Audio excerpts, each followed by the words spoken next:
BA third year home science students,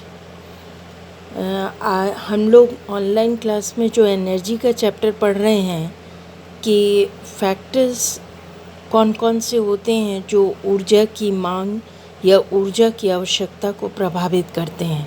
उसमें हम लोगों ने कई फैक्टर्स को पढ़ा, जैसे एज के बारे में कि एज कैसे एनर्जी की रिक्वायरमेंट को प्रभावित करती है, व्यवसाय व्यक्ति का, और जेंडर यानी लिंग, स्त्री लिंग है या पुल्लिंग है तो किस प्रकार से ऊर्जा की आवश्यकता।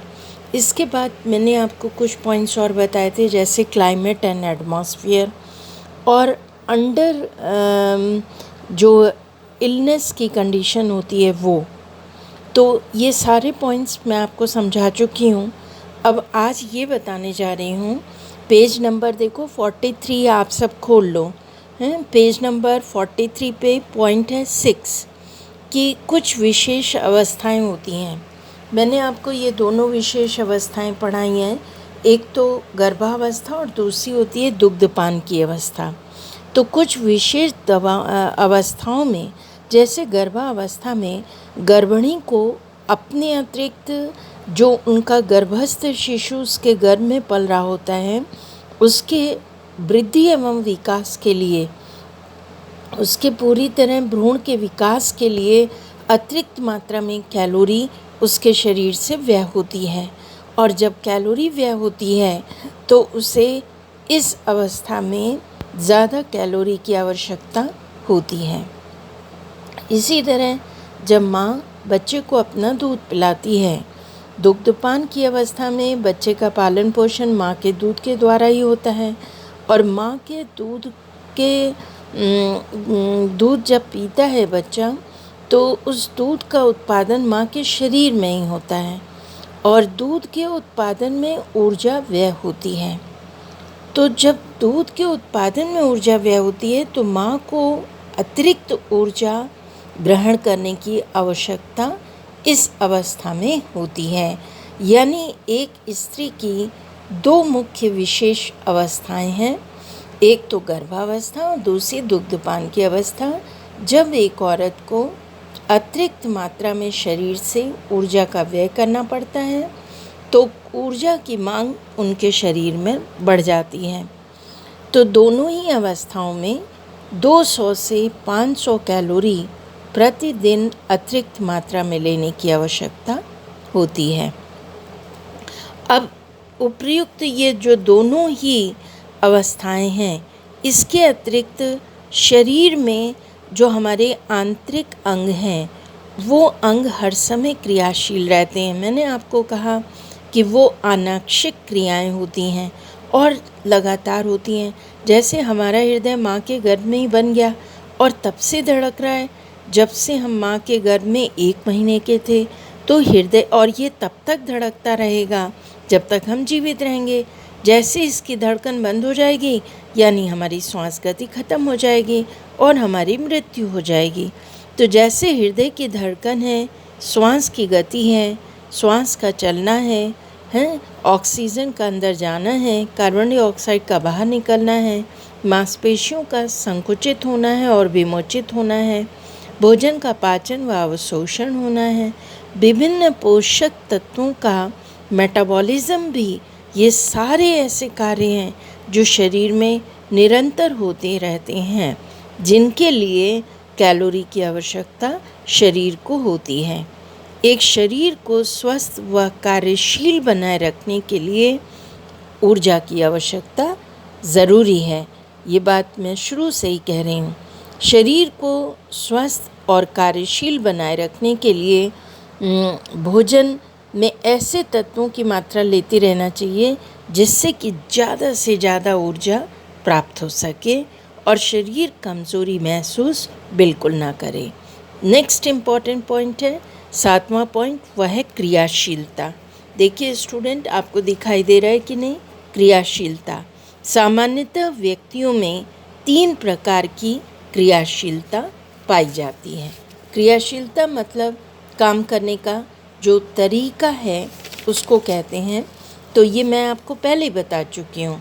3 तरह से क्रियाशीलता को बांटा जाता है। एक सेडेंटरी वर्कर, कम क्रियाशील व्यक्ति, मॉडरेट वर्कर, सामान्य क्रियाशील व्यक्ति, हार्ड वर्कर, जिन्हें अधिक क्रियाशील व्यक्ति कहते हैं। तो जैसे जो कम क्रियाशील होते हैं, बेटा ये चार्ट याद कर लेना क्योंकि ये बहुत इम्पॉर्टेंट चार्ट है। पेज नंबर 44 पे है।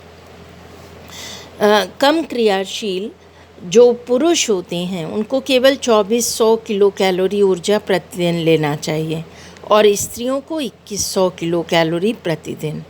सामान्य रूप से जो क्रियाशील होते हैं ये सेडेंटरी वर्कर हैं, 2400 पुरुष, 2100 महिलाएं। जो सामान्य रूप से क्रियाशील यानी मॉडरेट, जो कि शारीरिक और मानसिक दोनों प्रकार के कार्य करते हैं। इसमें मैंने 3 अनीता के एग्जाम्पल आपको क्लास में भी दिए थे, ऑफलाइन क्लास में। मैंने कहा था कि एक अनीता आपके सामने है जो कि सेडेंटरी वर्कर यानी हाउसवाइफ है, केवल घर के कामकाज करती हैं, घर की रख रखाव, लोगों का ख्याल रखना, खाना बनाना, कपड़े धोना, बच्चे पालना, यही काम है।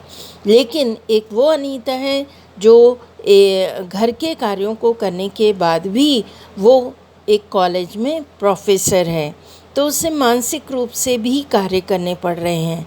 और तीसरी वो अनीता है जो कि मज़दूर वर्ग की है, जो कॉलेज में ही 3 मंजिला बिल्डिंग बन रही है जिसमें वो 50 बार ऊपर नीचे ईंटा गारा ढोने का कार्य करती है। तो यानी हर प्रकार के अनीता की क्रियाशीलता फ़र्क हो गई। जो कम क्रियाशील है उसे केवल 2100 किलो कैलोरी लेनी होगी। जो प्रोफेसर टाइप की अनीता है उसे 2400 किलो कैलोरी प्रतिदिन लेनी होगी। और जो लेबर टाइप की अनीता है उन्हें 2800 किलो कैलोरीज प्रतिदिन लेनी होंगी, तब जाके उनकी ऊर्जा की आवश्यकता पूरी हो सकेगी। अब विभिन्न प्रकार की क्रियाशीलताओं के लिए बेटा ऊर्जा की आवश्यकता भी अलग अलग होती है। जैसे सीढ़ियों पर चढ़ना। देखो आजकल मौसम बहुत ख़राब है, कोरोना बहुत तेज़ फैल रहा है, मुझे भी बोलने में खांसी आ रही है। अगर थोड़े से भी मुझे असुविधा होगी तो होता है कि मैं 1 आध दिन क्लास ना ले पाऊँ। आप सब भी बराबर गार्गल करते रहिए और स्टीम लेते रहिए और घर से बाहर बिल्कुल ना निकले। सॉरी बेटा। जैसे सीढ़ियों पर चढ़ना। सीढ़ियों पर जब हम चढ़ते हैं तो बहुत ज़्यादा ऊर्जा की आवश्यकता होती है। 245 किलो कैलोरी पर केजी 10 मिनट, मतलब फॉर 10 मिनट्स के लिए पर केजी के हिसाब से 245 किलो कैलोरी ऊर्जा की आवश्यकता होती है। सीढ़ियों से नीचे उतरना, 0.975 किलो कैलोरीज जो हैं वो पर 10 मिनट्स के हिसाब से आवश्यक होती हैं। नीचे उतरने में एनर्जी कम वेस्ट होती है। बैठकर लिखना, 0.268 किलो कैलोरी पर केजी पर 10 मिनट्स। बैठकर पढ़ना, 0.176 किलो कैलोरी पर केजी पर 10 मिनट्स। इस तरीके से हम देखें तो हमारी शरीर की जो क्रियाशीलता है वो अलग अलग होती हैं और हर क्रियाशीलता के लिए अधिक और कम ऊर्जा की आवश्यकता होती है। हमें उसी प्रकार ऊर्जा को लेना चाहिए। ऊर्जा के लिए हमें सबसे ज़्यादा इम्पॉर्टेंट है हम अपने आहार में प्रोटीन, फैट, कार्बोहाइड्रेट इनका और पूरे आहार को एकदम बैलेंस करके आहार लें। अन्यथा हमारा शरीर का वज़न अगर हम नहीं लेते हैं तो शारीरिक वज़न कम होता जाएगा और हमें कमज़ोरी, आलस्य और सुस्ती आने लगेगी। और यदि हम आवश्यकता से ज़्यादा खा लेंगे, जैसे आजकल कॉलेज नहीं जा रहे हो तो घर में ही रह रहे हो, बस दिन भर खाना है, सोना है, ये एक्टिविटी मत करना। जितना खाओ उससे कहीं ज़्यादा काम भी करो, ताकि ऊर्जा जितना ऊर्जा शरीर में जाए उसका व्यय होना, उसकी खपत होना अत्यंत आवश्यक है। अगर ये बैलेंस नहीं बना तो निश्चित रूप से ओबेसिटी या ओवरवेट की समस्या आ जाएगी। तो आगे जो पोर्शन बताना है मुझे आज यहीं तक बता रही हूँ। अब ऊर्जा का या कैलोरी का आहार में यदि कम लिया जाए तो क्या होगा, आहार में ज़्यादा ली जाए तो क्या होगा, नेक्स्ट क्लास में बताऊँगी।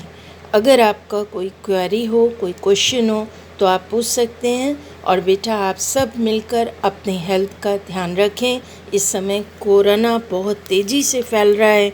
कोविड-19 का टाइम बहुत भयंकर है। 15 मई तक आपके कोई एग्ज़ाम नहीं होंगे। सभी यूनिवर्सिटीज़, सभी कॉलेजेस बंद कर दिए गए हैं। तो आप सब अपने घर में रहिए, सुरक्षित रहिए। Thank you.